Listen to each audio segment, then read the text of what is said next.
All right, butternut squash. I'm still not pro enough to figure out how to find the ripest ones. That does make a difference in the taste, but I just got to chop these edges off. Bam. Then you got to cut it in half and get the seeds out because there's a bunch, but I just scoop them out with my hands over the trash can. All right, and I just kind of leave that stuff in there. I'm sure you can make that prettier or even cut that off, but it all tastes pretty good, so whatever.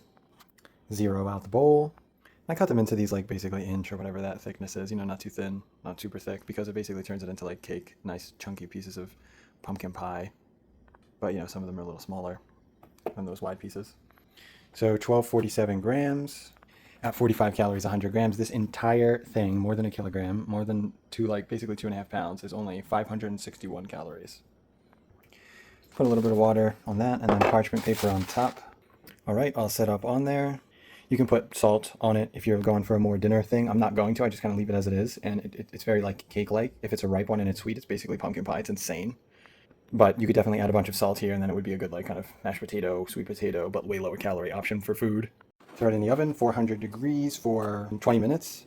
Then take the foil off and another 10 minutes. The foil keeps the moisture in, but then when you take the foil off, it gives it a little bit of crisp. Now it's done. Literally cake. It's crazy.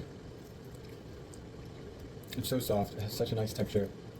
Like a pumpkin pie texture with the crust. And somehow it's sweet. So note, some of them are like less ripe, and I've definitely made some that were kind of bland in comparison to this like decadently fantastic, unreal, good ones. But even the bland ones are still good, especially for food. Put some salt, garlic salt on them. Eat it with food, like just to get that bulk in. Where else can you get a kilogram, 1,200 grams, 2.5 pounds for 500 calories? Crazy.